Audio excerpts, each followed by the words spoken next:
آپ اپنی دو غلطیوں کا ہمیشہ کہتے رہے ہیں کہ 2 مرتبہ میرے سے غلطی ہوئی میرے ٹائم میں.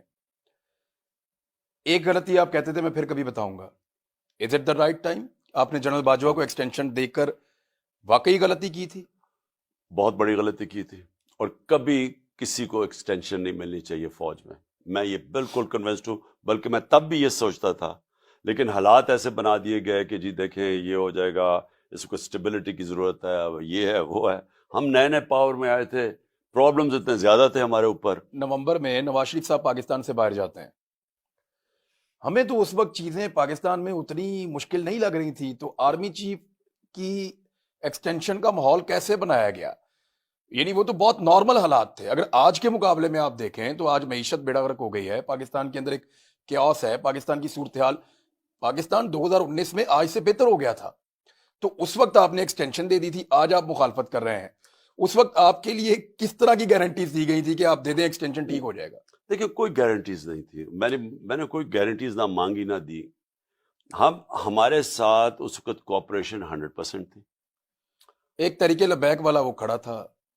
نہیں فضل الرحمان بھی پہنچ گیا تھا ہاں جی، دھرنے وہ کے بھی لیے. تھا. وہ یہ عجیب چیزیں ہوتی ہیں نا، یہ اب تو ہم پیچھے جب دیکھتے ہیں نا، تو جب کام کروانے ہو تو یہ ایک دم ہو جاتی ہیں چیزیں، آپ میں ایک دم کوئی کٹ پتلیاں آ جاتی ہیں یہاں سے وہاں سے. خیر وہ تب مجھے اتنا اندازہ نہیں تھا. وہ علیحدہ چیزیں ہیں. اصل میں سوائے اس کے کہ اس شروع میں مجھے سمجھ نہیں آ رہی تھی کہ کیوں نہیں احتساب کرتے.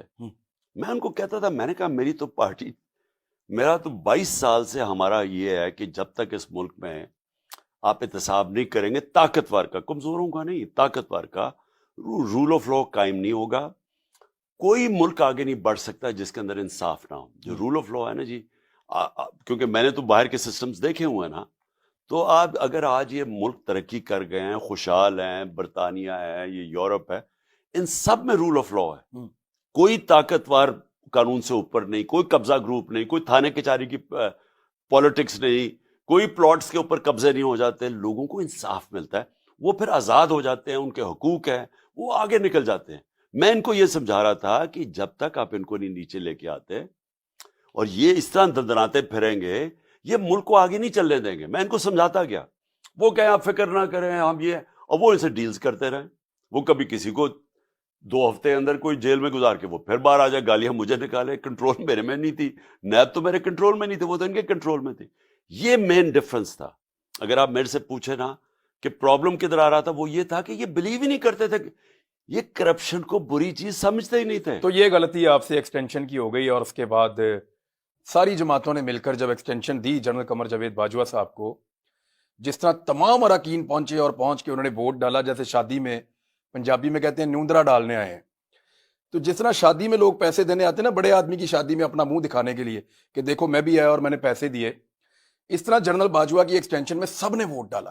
اس وقت آپ کو حیرت نہیں ہوئی کہ باجوہ صاحب نے یہ سارے کیسے اکٹھے کر لیے؟ اس کے بعد تب سے مجھے فیلنگ ہوئی کہ انہوں نے بات چیت شروع کر دی تھی نون لیگ سے. اصل میں ان کی تب بات چیت شروع ہو گئی تھی، جیسے وہ آئے جھوک در جھوک ووٹ ڈالنے. اور نہیں انہوں نے ان کو ادھر سے میرے خیال میں کوئی ایشورٹی بھی دی ہوگی. ایشورٹی تو خیر وہ سب کو دے دیتے تھے، لال بتی کے پیچھے تو سب لگ جاتے تھے، لیکن میرے خیال میں ادھر سے انہوں نے بات چیت ان سے شروع کی، جو آخر میں پھر جب یہ جنرل فیض کو ہٹایا گیا تب کلیئر ہو گیا کہ انہوں نے ان سے پھر فیصلہ کر لیا تھا مجھے ہٹانے کا.